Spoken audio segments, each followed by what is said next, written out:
let's go back a few days, because all this started with what happened in the House of Commons the other day when the Speaker of Parliament knowingly did something unconstitutional, and again that was to do with the fear of the mob that was outside, the fear of the protesters that were outside, and then before that we had Tom Freer, the Minister of Justice, who resigned because he felt it was threatened, and basically he felt scared and I posted a video about that because I thought, like, well, if the Minister of Justice is too scared, if he feels threatened, then what chance is there for the ordinary citizens?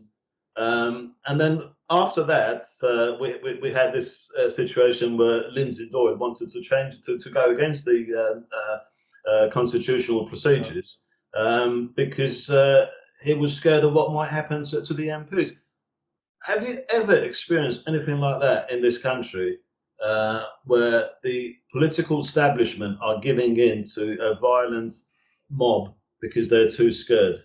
Because I'll tell you what, I'm friends with Lord Clooney, and I mean, Lord Clooney, he was assassinated by the IRA. He was shot 5 times. His bodyguard was killed. He was in hospital for over 6 months. He actually read his own obituary while he was in hospital because everyone thought he was killed. The assassination was so bad. But, he didn't sort of like come out of hospital and say, oh, I feel too scared now. I feel threatened. I'm not going to, I'm going to give up politics and that. He carried on. So we're talking about a different kettle of politicians nowadays. I mean, what has happened? Why are they so timid? Why are they so cowardice? I was waiting for you to use the word, and it was the last word you just said, cowardice. We now have a House of Commons almost full of cowards. Everything you mentioned there is down to cowardice. So let's look at the Speaker, Lindsey Hoyle. Coward. So he decided to change parliamentary procedure because he's scared of the repercussions if he doesn't. Well, I don't want any MPs to be assassinated and to be abused and to be killed. But in a democracy, that always has to be an outcome. If we're going to tackle terrorism, people will get killed. And what we do is when we appease terrorists, it emboldens them. They will do more and more and more because they've already pushed you back 1 step. So they know they can push you back some more steps. And that's exactly what Lindsey Hoyle did. He's shown the world we're a bunch of cowards.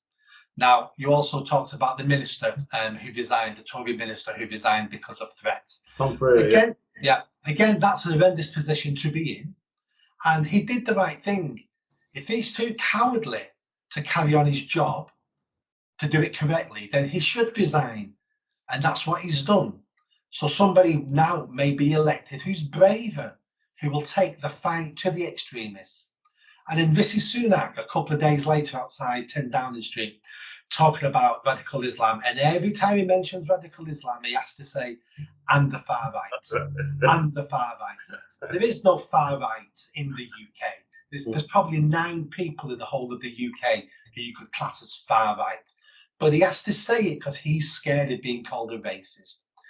You cannot tackle a problem and solve a problem until you identify that problem, highlight that problem, and then expose that problem for everyone to see. And then you can deal with that problem. He should have stood there on the steps of Downing Street and he should have said, radical Islam does not fit and will not be tolerated in the UK. These are the steps we're going to make to tackle radical Islam. Moderate Muslims are more than welcome to live here.